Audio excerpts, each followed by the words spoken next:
Bonsoir mesdames et messieurs, j'aimerais quand même rendre un vibrant hommage à un grand économiste qui nous a quittés la semaine dernière. Je nomme Robert Mundell, un économiste d'origine canadienne, paix à son âme. En fait, M. Mundell, avec son collègue M. Marcus Fleming, ont été les auteurs d'un célèbre article écrit en 1961 qui théorise sur les zones optimale monétaire. Une zone monétaire regroupe un certain nombre de pays qui, dans le cadre de l'intégration, décident d'harmoniser leur politique monétaire et fiscale.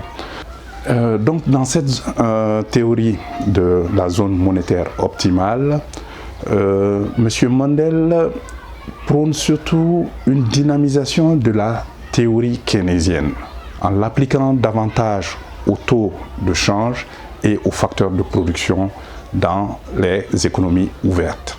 Une économie ouverte, c'est une économie qui échange avec un pays qui échange avec d'autres pays dans le cadre du commerce international. Donc cette théorie démontre aussi que les zones monétaires, quand elles sont optimales et quand elles contiennent plusieurs nations, est plutôt assujetti à des conditions politiques. C'est la condition sine qua non de la réussite de ces zones monétaires, la volonté politique. Et cela permet non seulement de faire que si les conditions politiques en réalité sont remplies, on puisse s'organiser dans les zones monétaires de sorte que les libertés des mouvements des capitaux et des facteurs de production puissent aller de pair. Dans ce cas-là, cela peut amener à amoindrir les coûts de transaction, faire en sorte aussi c'est-à-dire baisser les coûts de transaction liés au commerce entre les pays, mais aussi faire en sorte que les taux d'intérêt puissent s'unifier plutôt, et aussi faire en sorte que il y ait une plus grande convergence au niveau des économies. M. Mundell est aussi considéré comme l'un des concepteurs de la politique de l'offre, qu'on appelle communément souvent maintenant la politique du ruissellement, qui permet, il pensait aussi qu'il fallait un taux d'imposition effectif de moins de 25% pour pouvoir quand même stimuler l'entrepreneuriat et la volonté de prendre des risques au niveau des opérateurs économiques. M.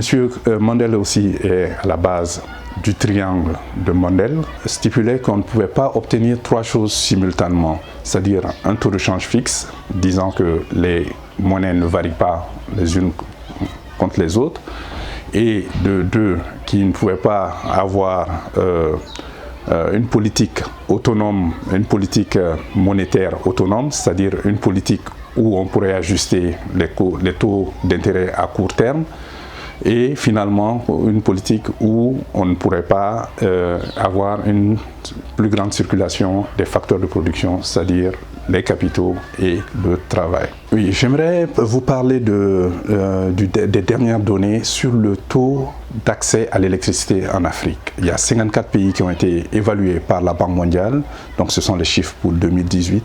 Comme vous le savez, le secteur de l'énergie en général et de l'électricité en particulier couvre des enjeux forts, stratégiques pour le développement économique. En effet, ce qui se passe, c'est qu'en réalité, dans la plupart des pays africains, la grande majorité, le taux de demande énergétique est de loin bien supérieur à la croissance économique. Ce qui ne va pas sans problème, parce que cela va faire en sorte que non seulement il y aura des problèmes au niveau de la productivité, de la compétitivité, mais aussi au niveau de l'approvisionnement correct énergétique d'un pays, de ce qui a des enjeux en effet très importants pour l'amélioration des conditions de vie des populations.